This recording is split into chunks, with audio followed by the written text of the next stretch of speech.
दोस्तों, हम हर दिन बड़ी मेहनत से आपके लिए एक दिल दहला देने वाली हॉरर स्टोरी बनाते हैं। तो अगर आप हमारी यानी इंडियन राइटर चैनल की कहानियाँ एंजॉय कर रहे हैं, तो हमारे चैनल को सब्सक्राइब कीजिए और हमारी लेटेस्ट वीडियोस की नोटिफिकेशन के लिए बेल आइकॉन दबाना मत भूलना। तो आइए शुरू करते हैं। सड़क पहाड़ियों के बीच एक सांप की तरह लहराती चली जा रही थी, घने जंगलों और धुंध से ढकी घाटियों के बीच से गुजरती हुई। मेघालय की सड़कें रात में खतरनाक हो जाती थीं।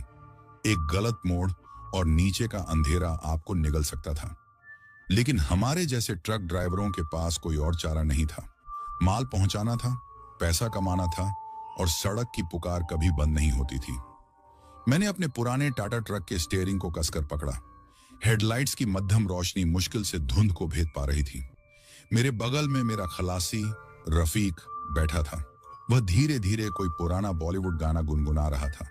वह अब भी जवान था, मुश्किल से 20-22 का, और उसमें अभी भी वही नासमझ बेफिक्री थी जो उस इंसान में होती है जिसने अभी तक सड़क के असली डर नहीं देखे होते। कुछ देर बाद वह अचानक बोल पड़ा। उसकी आवाज में एक अजीब सी झिझक थी। भाई, मुझे यह रास्ता अच्छा नहीं लग रहा। मैं हल्का सा मुस्कुराया, लेकिन नजरें सड़क पर ही टिकी रहीं। अरे, थोड़ी धुंध से डर लग रहा है क्या? उसने गहरी सांस ली।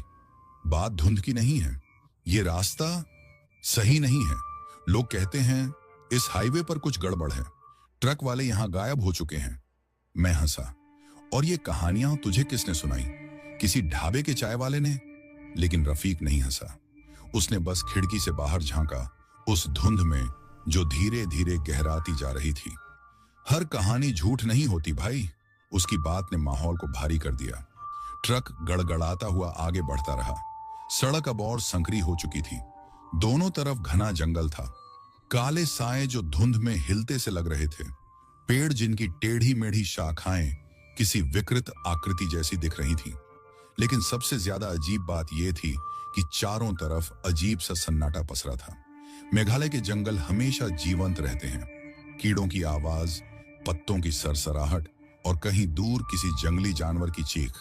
लेकिन आज कुछ भी नहीं, बस ट्रक का इंजन और उसके पुराने ढांचे की हल्की हल्की चरमराहट। और फिर मैंने उसे देखा, एक परछाई, एक औरत। वह सड़क के बीचों बीच खड़ी थी। मैंने झटके से ब्रेक दबा दिए।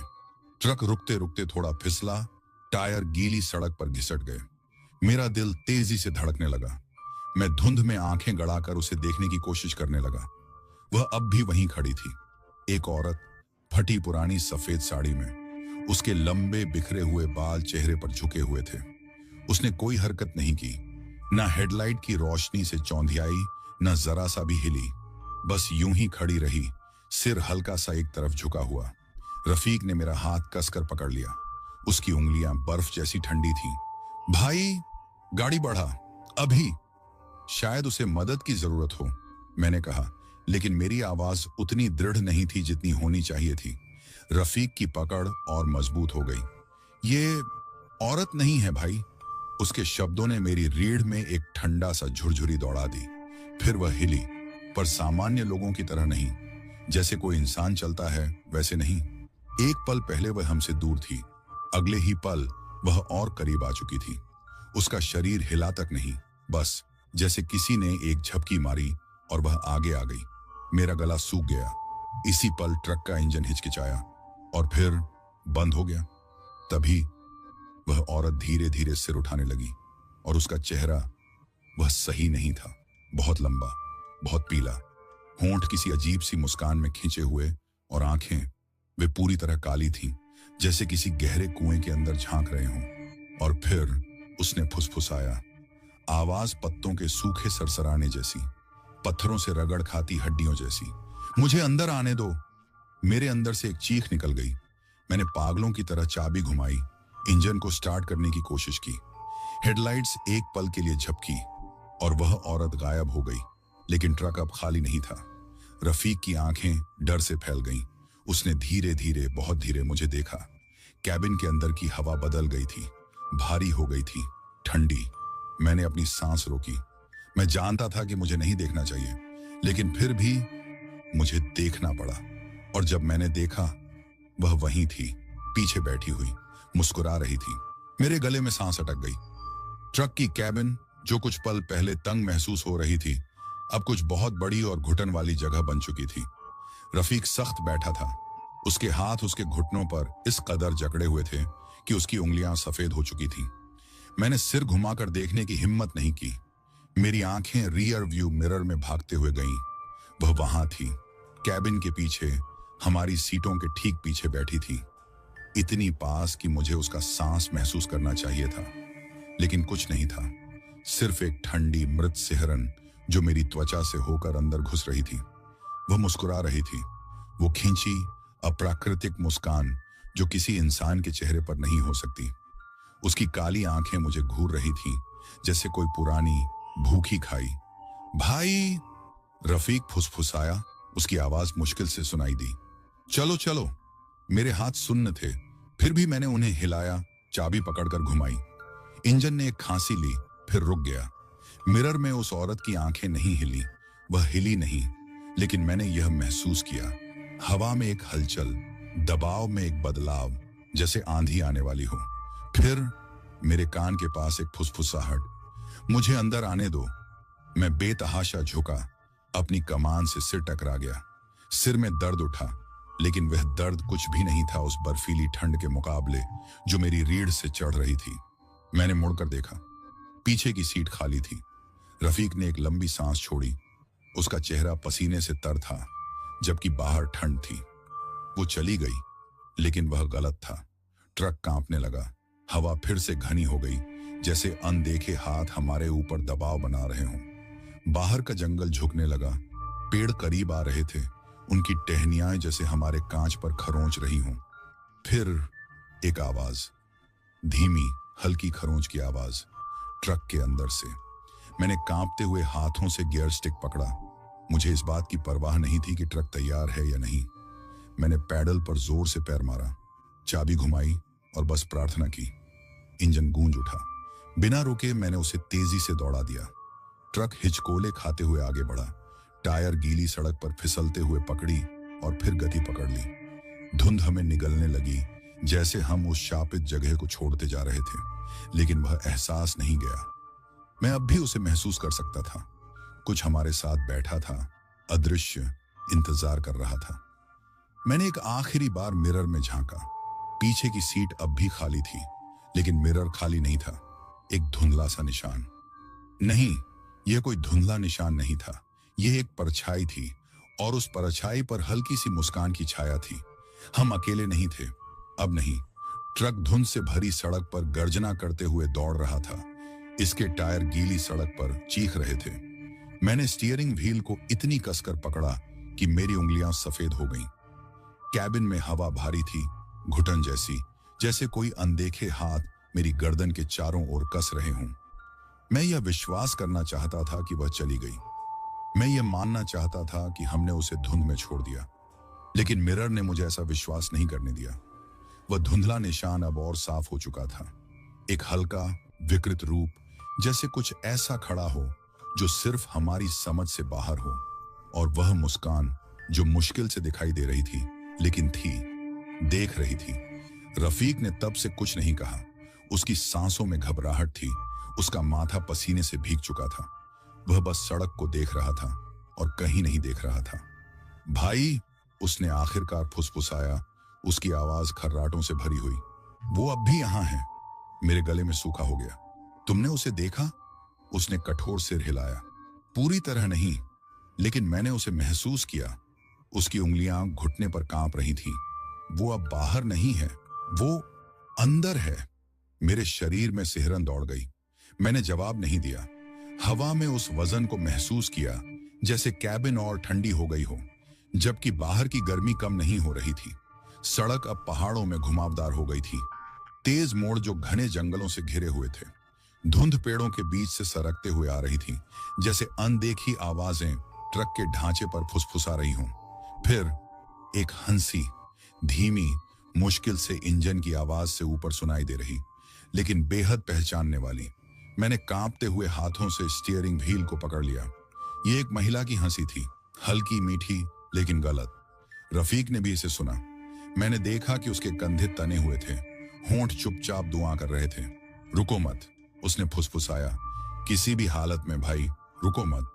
मैंने एक्सेलरेटर को और दबाया। ट्रक को घुमावदार सड़क पर चढ़ाने की कोशिश की। हेडलाइट्स ने धुंध में कमजोर सुरंगें बनाई, लेकिन ऐसा लगा जैसे हम एक अंतहीन शून्य में प्रवेश कर रहे हों। फिर एक फुसफुसाहट, मुझे अंदर आने दो। मैंने अचानक ब्रेक मारे। ट्रक फिसला, टायर सड़क पर चीखते हुए रुक गए। अचानक झटका लगा और रफीक आगे की ओर लुढ़कते हुए डैशबोर्ड से पकड़ गया। भाई, उसने चिल्लाया, तुमने क्या किया? मैं जवाब नहीं दे सका। मेरा शरीर जम चुका था, आंखें कांच पर अटकी हुई थीं। वह वहां थी, न मिरर में न बाहर। वह हमारे बीच बैठी थी। एक औरत सफेद साड़ी में लिपटी, उसके लंबे काले बाल उसके चेहरे के अधिकतर हिस्से को ढक रहे थे। उसके हाथ गोद में मोड़े हुए थे, उंगलियां अस्वाभाविक रूप से लंबी, अजीब कोणों पर मुड़ी हुई। वह ऐसे बैठी थी जैसे हमेशा से यहीं थी, जैसे वह यहाँ की हकदार हो। रफीक की सांसें उथली हो गईं। वह उसे घूर रहा था, उसके होंठ कांप रहे थे। ट्रक का इंजन हिचकिचाया, हेडलाइट्स झपकी लेने लगी और फिर धीरे धीरे उसने सिर उठाया। मैंने उसकी आंखें देखी, काले शून्य, गहरे, आत्माहीन। उसके होंठ उस भयानक खींची हुई मुस्कान में मुड़ गए। फिर वह दोबारा फुसफुसाई, इतनी करीब कि मैं उसकी सांसों की बर्फीली ठंड महसूस कर सकता था। मुझे अंदर आने दो। मैं हिल नहीं सका, मेरी पलकें तक नहीं झपकी। मेरे हाथ स्टीयरिंग व्हील पर जमे हुए थे। फिर रफीक ने वही किया जो वह कर सकता था। वह चीख उठा, एक कच्ची, भय से भरी, दिल दहला देने वाली चीख। और जैसे ही वह चीख हवा में गूंजी, वह चली गई। बस ऐसे ही। हमारे बीच की सीट फिर से खाली थी। कैबिन का भारीपन हल्का हो गया। हेडलाइट्स पूरी रोशनी में आ गईं, लेकिन ठंड अब भी वहीं थी और वह एहसास भी। वह गई नहीं थी, वह इंतजार कर रही थी। ट्रक कराह उठा जब मैंने उसे दोबारा दौड़ाया। मेरी धड़कनें कानों में गूंज रही थी। हाईवे अंधेरे को चीरता आगे बढ़ रहा था, लेकिन अब धुंध और भी भारी थी, जैसे वह जिंदा हो। दोनों तरफ फैला जंगल मौन गवाह बना खड़ा था, उसकी टेढ़ी मेढ़ी शाखाएं रात के आकाश को नोचती हुई। हम दोनों चुप थे, कहने के लिए कुछ बचा ही नहीं था। मैं जानता था कि मैंने क्या देखा था, क्या महसूस किया था। रफीक अब भी जकड़ा हुआ बैठा था, अपने हाथ खुद से लपेटे हुए। जब से वह गायब हुई थी, वो कांपना बंद नहीं कर पाया था। लेकिन क्या वह सच में गायब हुई थी? मैंने मिरर में देखा, वह धुंधला निशान अब भी वहां था। एक आकृति, एक परछाई, इंतजार करती हुई। वह अब भी ट्रक में थी। यह सोचकर मेरे पेट में मिचली उठी, लेकिन मैंने एक्सेलरेटर से पैर नहीं हटाया। मुझे इस बात की परवाह नहीं थी कि घुमावदार पहाड़ी सड़क के लिए यह रफ्तार बहुत तेज थी। मुझे बस यहां से निकलना था। तभी रफीक ने बोलना शुरू किया। उसकी आवाज मुश्किल से एक फुसफुसाहट थी। भाई, मैंने अपनी आंखें सड़क पर टिकाए रखी। क्या? उसने थूक निगला। उसकी उंगलियां उसकी बाहों में धंस गईं। तुमने सुना? स्टीयरिंग व्हील पर मेरी पकड़ और कस गई। क्या सुना? रफीक ने मेरी तरफ देखा। उसकी आंखें खाली थीं, डरी हुई। आवाजें। मैंने कोई जवाब नहीं दिया, क्योंकि मैंने भी उन्हें सुना था। एक हल्की सरसराहट, कोई फुसफुसाहट नहीं, कोई जानी पहचानी भाषा भी नहीं, सिर्फ ध्वनियां, मुलायम, रेंगती हुई, जैसे कोई चीज वास्तविकता के नीचे ही नीचे सरक रही हो, उस पतले पर्दे को धक्का दे रही हो जो हमें उनसे अलग करता था, उससे अलग करता था। मैंने सूखे गले से एक गहरी सांस भरी। नजरअंदाज करो, रफीक ने एक कांपती हंसी छोड़ी जिसमें कोई हास्य नहीं था। नजरअंदाज? हम उसे कैसे नजरअंदाज करें जो हमारे साथ, हमारे अंदर है? मेरे पास कोई जवाब नहीं था। ट्रक गड़गड़ाया, आगे बढ़ता रहा, इस श्रापित सड़क को निगलता हुआ। लेकिन धुंध छंटने के बजाय और गहरी होती जा रही थी, जैसे वह हमारी खिड़कियों से चिपक रही हो, हेडलाइट्स के चारों ओर सांप की तरह लहराती हो। फिर बिना किसी चेतावनी के एक आकृति सड़क के ठीक बीचों बीच खड़ी।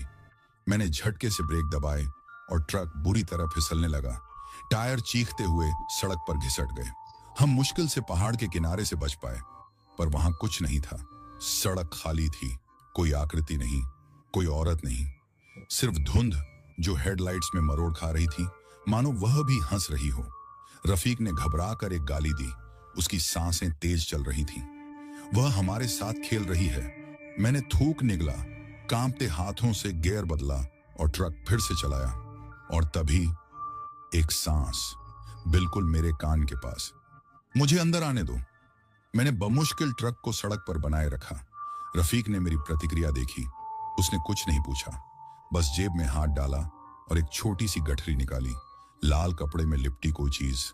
उसने उसे डैशबोर्ड पर रख दिया। एक ताबीज, पुराना, घिसा पिटा मगर शक्तिशाली। मैंने नहीं पूछा कि उसे यह कहां से मिला, लेकिन जैसे ही वह ट्रक की सतह से टकराया, कैबिन में एक अजीब सी हरकत हुई। ठंड और गहरी हो गई और फिर एक चीख, हमारी नहीं, उसकी।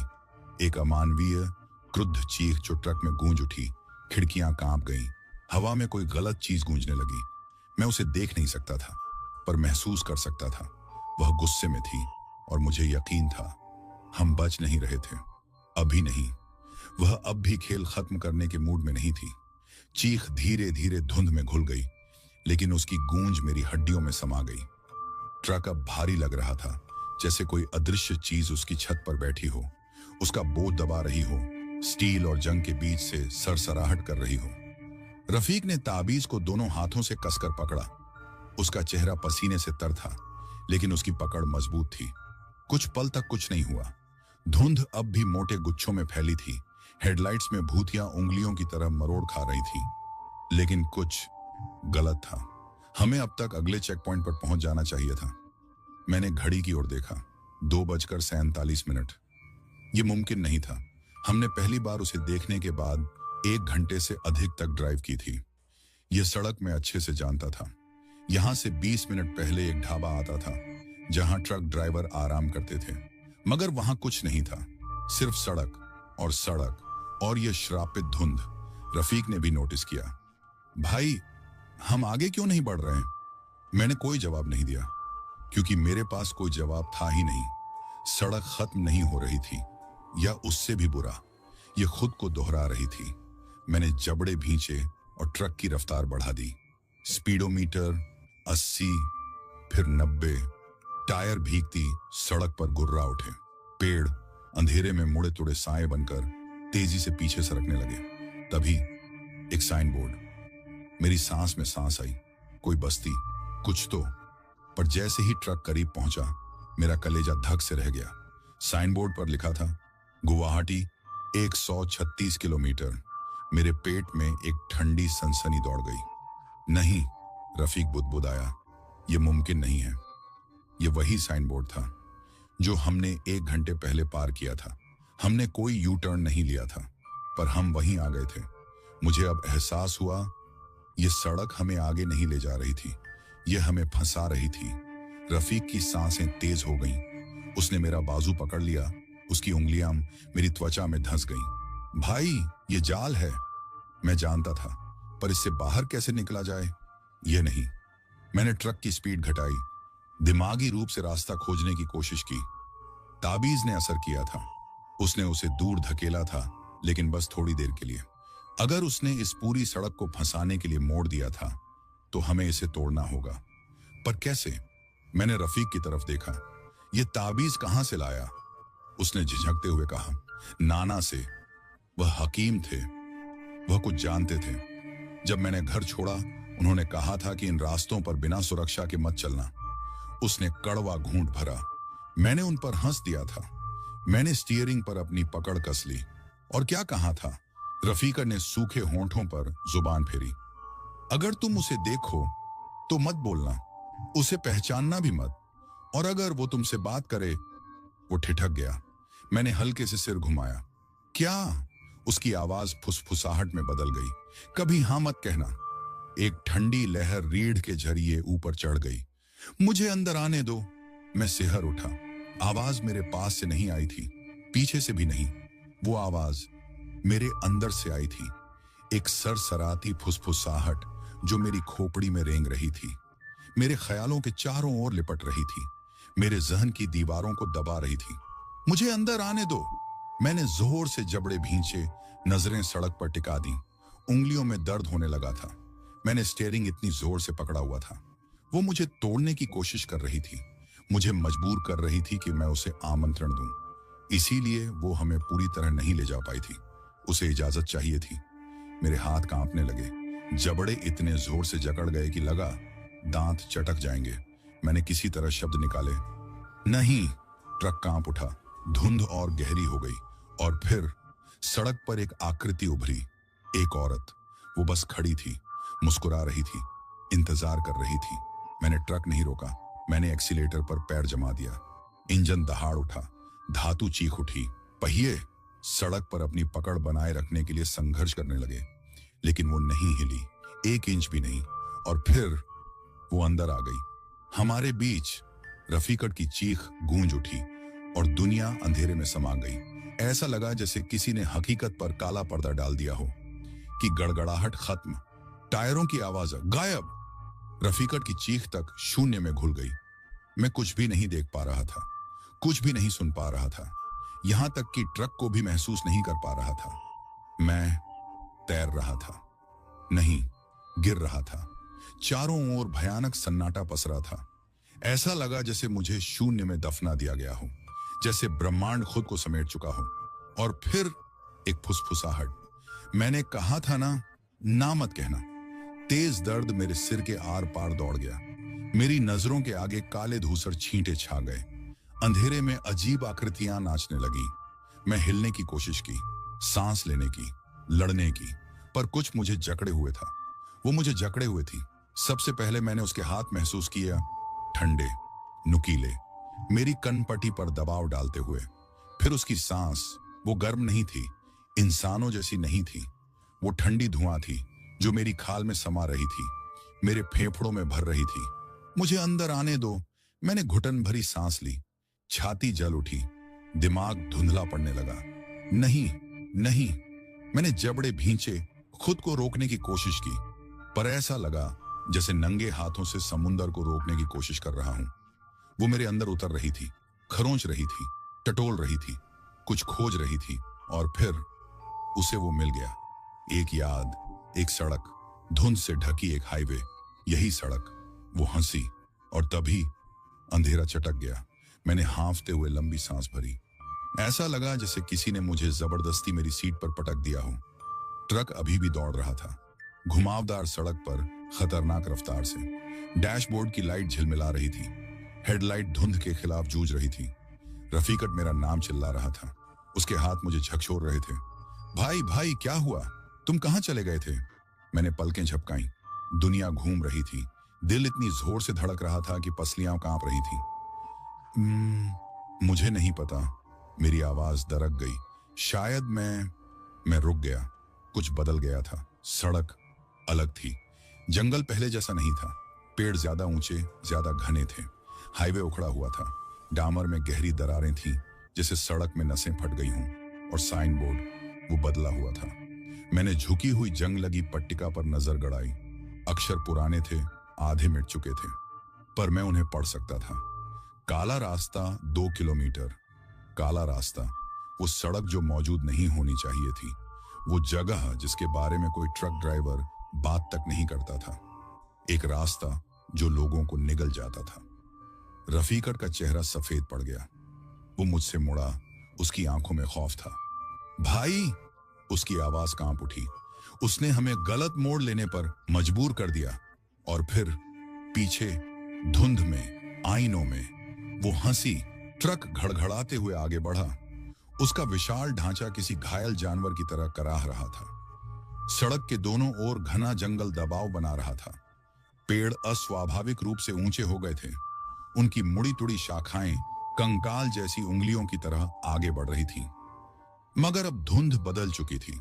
वो हल्की भूतिया कोहरे जैसी नहीं रही, जिससे हम कुछ देर पहले गुजरे थे। यह काली थी, घनी थी, ट्रक से लिपटी हुई, जैसे कोई जीवंत चीज हो। रफीक मेरे बगल में अकड़ा बैठा था, ताबीज को इतनी जोर से पकड़े हुए कि उसकी उंगलियां सफेद पड़ गई थीं। उसकी सांसें तेज थीं, उथली, जैसे कोई आदमी खुले आसमान में भी घुट रहा हो। भाई, उसकी आवाज फुसफुसाहट से ज्यादा नहीं थी।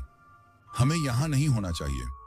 मैंने कोई जवाब नहीं दिया, क्योंकि मैं जानता था काला रास्ता सिर्फ एक नाम नहीं था, वो एक चेतावनी थी।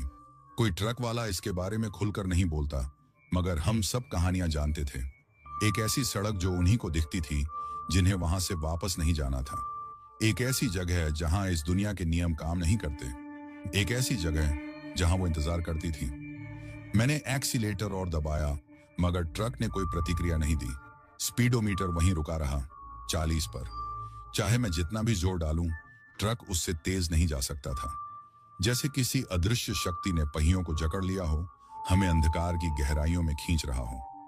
सड़क और संकरी हो गई, जंगल और घना, और फिर एक आकृति।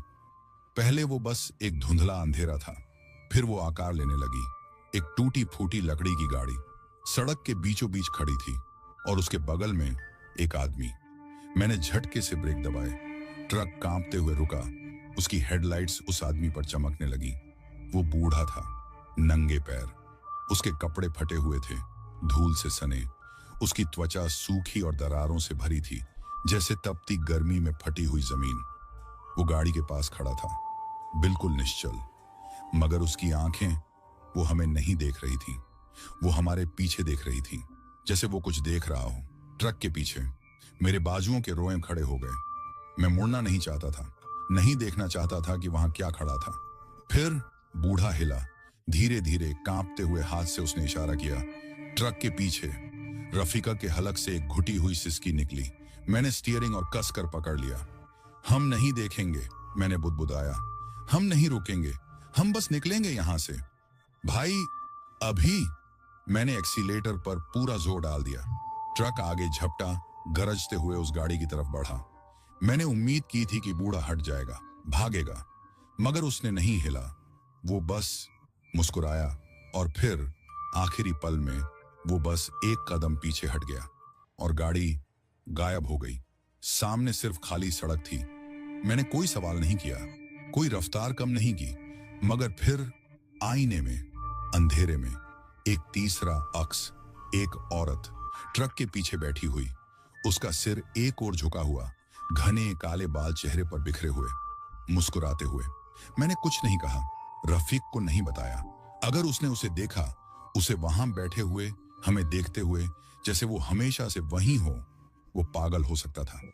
मैंने नजरें सीधे आगे रखी, काली अंतहीन सड़क पर, चारों ओर घूमते, सांस लेते धुंध के समंदर में। जंगल अब गायब हो चुका था, उसे अंधेरे ने निगल लिया था। अब बस सड़क थी, बस ट्रक था, और वो। रफीका की टूटी फूटी आवाज पहले आई। भाई, क्या वो बूढ़ा सच में था? मैंने गला खाली किया। पता नहीं। खामोशी। फिर मुझे लगता है हम पहले ही मर चुके हैं। मैंने झटके से उसकी ओर देखा। ऐसा मत कह। उसके होंठ कांप रहे थे, आंखें हर तरफ भाग रही थी, बेखौफ, बेचैन। और क्या हो सकता है? सड़क खत्म नहीं होती, जंगल गायब हो गया, गाड़ी थी, फिर नहीं थी, वो हमसे खेल रही है भाई। मैंने कोई जवाब नहीं दिया, क्योंकि मैं जानता था वो सही कह रहा था। ये बस कोई आत्मा नहीं थी, ये कुछ और था, कुछ प्राचीन। ट्रक झटके से उछला, पूरी केबिन कांप उठी, धातु की चीखती आवाज गूंज उठी, जैसे कुछ ट्रक की छत पर कूद गया हो। धम! रफीकट ने गला घोंटी हुई चीख निकाली। उसकी आंखें ऊपर छत की ओर चिपक गईं। भाई, ये क्या था? मैंने कुछ नहीं कहा, कोई सांस नहीं ली। फिर एक और धम, और फिर खर्र खर्र, नाखून, पंजे स्टील पर घिसटते हुए, फटाक फटाक, सीधे विंडशील्ड की तरफ बढ़ते हुए। मैंने जबड़े भींच लिए, देखने से इनकार कर दिया, मगर रफीका, वो अब काबू खो रहा था। उसकी उंगलियां बेतहाशा कांप रही थीं, होंठ किसी चुपचाप चलती प्रार्थना को दोहरा रहे थे। मत देख, मैंने फुसफुसाया, मगर उसने सुना ही नहीं। धीरे धीरे उसका सिर ऊपर उठा, उसकी आंखों की पुतलियां फैल गईं, चेहरा डर से पत्थर बन गया। उसके होंठ खुले, और फिर चीख निकलने से पहले ही विंडशील्ड चटक गया। एक पतली टेढ़ी मेढ़ी दरार कांच पर फैल गई, मकड़ी के जाले की तरह। ट्रक हिला, वो रेंग रही थी, उसका शरीर अस्वाभाविक रूप से मुड़ रहा था, जैसे इंसानों का शरीर वैसे मुड़ ही नहीं सकता। मुझे अंदर आने दो, वही फुसफुसाती आवाज सीधे मेरे जहन में। रफीकट ने मेरा हाथ कसकर पकड़ लिया। भाई, हमें रुकना होगा। नहीं, उसकी सांस अटक गई। वो हमें मार डालेगी। अगर रुके तो जरूर मारेगी। कांच फिर से चटका और इस बार उसमें कुछ उभर रहा था। एक हाथ अंदर से। मेरा पेट सिकुड़ गया। वो बाहर नहीं थी, वो अंदर थी। ट्रक की केबिन हिल रही थी, जैसे स्टील खुद सांस ले रहा हो, जैसे जंग के बीच कोई फुसफुसा रहा हो। दरारें फैल रही थीं, कांच पर उसकी छाप गहरी होती जा रही थी। मैंने दांत भींच ली। हम नहीं रुक सकते। रफीकत की सांस अब तेज और उखड़ी हुई थी। उसकी आवाज कांप रही थी। भाई, वो ट्रक के अंदर है। मैं जानता था, बस ये नहीं जानता था कि कहां। मैंने शीशे में झांका। पीछे कुछ भी नहीं था। इंजन कराह उठा। मैंने ट्रक की स्पीड और बढ़ाई। सड़क अब हकीकत नहीं लग रही थी। धुंध एक अंतहीन अंधेरे में बदल रही थी। और फिर एक आवाज, एक गीली चिपचिपी खटखट। सीट के पीछे से मेरे पूरे जिस्म में ठंड दौड़ गई। रफीकत ने भी सुना। उसने अपना मुंह हाथों से ढक लिया, घुटी हुई सिसकी रोकने की नाकाम कोशिश में। मैंने नहीं देखा, देख नहीं सकता था। हर एहसास चीख रहा था। अगर मैंने पलट कर देखा, अगर उसे मान लिया, तो सब खत्म हो जाएगा। मगर रफीक, उसका सिर हिला। उसकी आंखें धीरे धीरे शीशे की ओर मुड़ गईं। उसकी पुतलियां फैल गईं। फिर उसका शरीर अकड़ गया। मुझे पता था इसका क्या मतलब था। उसने उसे देख लिया। मैंने उसका हाथ झटके से पकड़ लिया। मत देख, उसे बात मत कर। मगर रफीका वो नहीं था। उसके होंठ हिले, मगर आवाज जो निकली वो उसकी नहीं थी। तुम्हें रुक जाना चाहिए था। ट्रक मेरे हाथ से छूटते छूटते बचा। रफीकत का मुंह अस्वाभाविक रूप से चौड़ा हो गया। गर्दन एक भयानक कोण पर मुड़ गई। आंखें काली, गाढ़ी, गहरी। मेरा दिल पागलों की तरह धड़कने लगा। ताबीज, ताबीज। मैंने झटके से उसकी सुन्न उंगलियों से ताबीज खींचा और पूरा जोर लगाकर उसके माथे से चिपका दिया। रफीकत की चीख इंसानी नहीं थी। ट्रक थरथरा उठा। विंडशील्ड छटक कर बिखर गया। कांच की बर्फीली किरचें हवा में उड़ गईं। रफीकत की देह झटपटाई। एक झटके में उसकी कमर अजीब तरीके से मुड़ गई। फिर उसने एक तेज हांफती हुई सांस ली और सुस्त होकर सीट पर गिर गया। उसकी आंखें फिर से वैसी हो गईं, सामान्य। उसकी छाती ऊपर नीचे हो रही थी। इंजन खांसा। धुंध हल्की हुई और पहली बार, घंटों में पहली बार, सामने कुछ दिखा। एक मोड़, एक रास्ता। मेरा दिल जोरों से धड़क रहा था। हम अब भी सुरक्षित नहीं थे, मगर हमारे पास एक आखिरी मौका था, काले रास्ते से बाहर निकलने का। और फिर ट्रक के अंदर कहीं से एक हंसी, धीमी, चिढ़ाने वाली, जैसे वो हमें छोड़ रही हो, अभी के लिए। ट्रक मोड़ की ओर बढ़ा। धुंध और हल्की हुई। पहली बार मुझे साफ सड़क दिखी। रफीका बगल में पड़ा था, कांपते हुए सांसें भर रहा था। वो जिंदा था, मगर जो चीज उसके अंदर घुस आई थी वो गई नहीं थी। मैंने पीछे देखने की हिम्मत नहीं की, शीशे में झांकने की हिम्मत नहीं की। बस सड़क पर ध्यान दिया। रास्ता दो भागों में बंट रहा था। एक हमें असली दुनिया में वापस ले जाएगा, दूसरा हमें हमेशा के लिए काले रास्ते में फंसा देगा। मुझे एक ही मौका मिला था। मैंने सांस रोकी, स्टीयरिंग को कसकर पकड़ा और मोड़ ले लिया। ट्रक झटका खाकर मुड़ा। टायरों की चीख गूंज उठी और फिर सब कुछ बदल गया। हवा में अजीब सा बदलाव आया, जैसे बर्फ से निकलकर अचानक धूप में आ गए हों। घना जंगल फिर से उभर आया। सड़क अब अनंत नहीं थी। धुंध गायब हो गई और सामने एक ढाबा। उसकी झिलमिलाती नियन लाइट सड़क पर हल्की रोशनी बिखेर रही थी। बाहर कुछ ट्रक खड़े थे। प्लास्टिक की कुर्सियों पर बैठे ड्राइवर चाय की चुस्कियां ले रहे थे। मैंने ब्रेक मारा। ट्रक घड़घड़ाया, मेटल कराहते हुए धीरे धीरे रुक गया और पहली बार मुझे असली दुनिया की आवाज सुनाई दी। जंगल में झींगुरों की हल्की गूंज, ढाबे से आती धीमी धीमी बातें, एक पुराने रेडियो पर बजता कोई अनसुना गीत। मैंने रफीकत की तरफ देखा। वो सीधा सामने देख रहा था, चेहरा सफेद, हाथ कांपते हुए, मगर हम जिंदा थे। मैंने गहरी सांस छोड़ी, दरवाजा खोला और नीचे उतरा। पैरों में अभी भी कंपन था, मगर हम बच गए थे। हम काले रास्ते से बाहर आ चुके थे, या शायद मुझे यही लग रहा था। ढाबे का मालिक, एक मोटी सफेद दाढ़ी वाला बूढ़ा आदमी, हमें गौर से देखने लगा। तुम दोनों किसी भूत को देख आए लगते हो, उसने कहा, हमें चाय थमाते हुए। मैंने कोई जवाब नहीं दिया, दे नहीं सकता था। रफीका भी चुप था। उसकी उंगलियां चाय के गर्म प्याले को कसकर पकड़ रही थीं, शायद ये यकीन दिलाने के लिए कि वो अब भी हकीकत में था। हमने खामोशी में चाय पी। गर्माहट ने मेरी हड्डियों से जमा हुआ डर निकालने की कोशिश की, पर वो अंदर कहीं बैठा रहा।